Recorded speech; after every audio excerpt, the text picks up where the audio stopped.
There's no such thing as sight reading. And knowing what something's called is not the same thing as knowing it. The reason things have names is so that we can discuss them and study them and find ways to use them. And so if changing the terminology makes the concept easier to understand and easier to use, well, isn't that the whole point?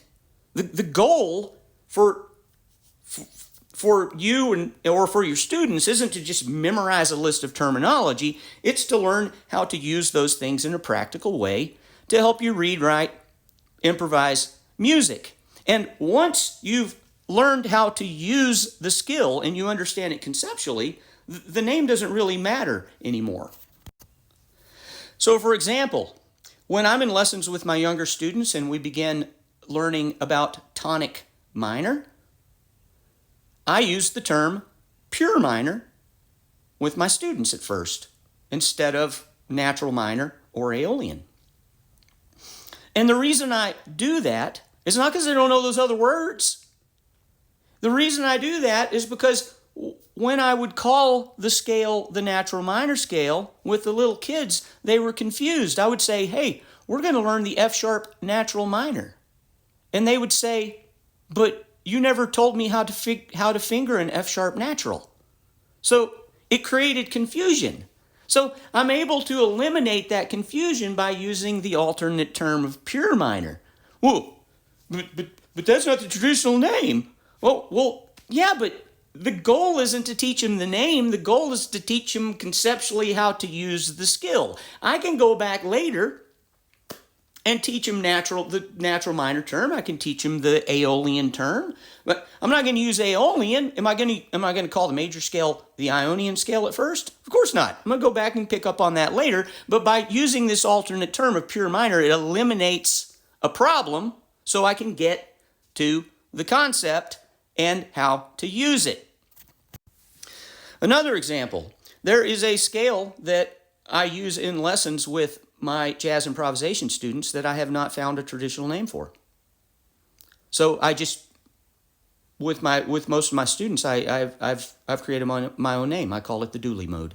And what the scale is, it is a fifth mode harmonic minor scale with a sharp 11. Now, so what that turns out to be, if you have a G fifth mode harmonic minor with a sharp 11, what that works out to, that is a C harmonic minor scale with a raised root. It's a C harmonic minor scale with a C sharp instead of a C.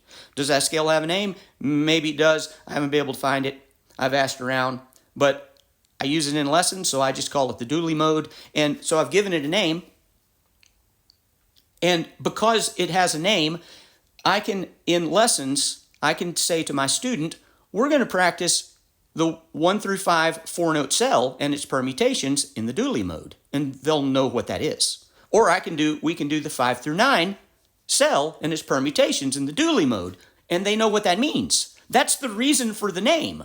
Just memorize the name. We can do the 9 through 13 cell and its permutations in the Dooley mode, and they know what I'm talking about. Then we can learn how to use this skill and how to apply it to music. We can use the Dooley mode, create a bebop scale by adding a chromatic passing tone, and practice exercises ascending and descending from each chord tone, which would be the dominant chord. And so we've labeled it so then we can perform exercises on it so that we can use it in practical reality. And once they know how to use the thing, the name doesn't make any difference anymore. The goal is to learn the skill, not to memorize the terminology. And so once my students understand the material conceptually and how to perform it in a practical way, even if we started off with an alternate term, we can always go back and we do, and learn the more traditional terms later so they can interact with other musicians. But because they have a conceptual understanding, they retain the information much more efficiently than if they just memorized the definition out of a textbook. My name's Mark Dooley. I've been a private music teacher for 36 years, focused on practical theory and music literacy. If you'd like to hear more, follow me. If you like lessons, contact me. If you can learn how to read words, you can learn how to read music.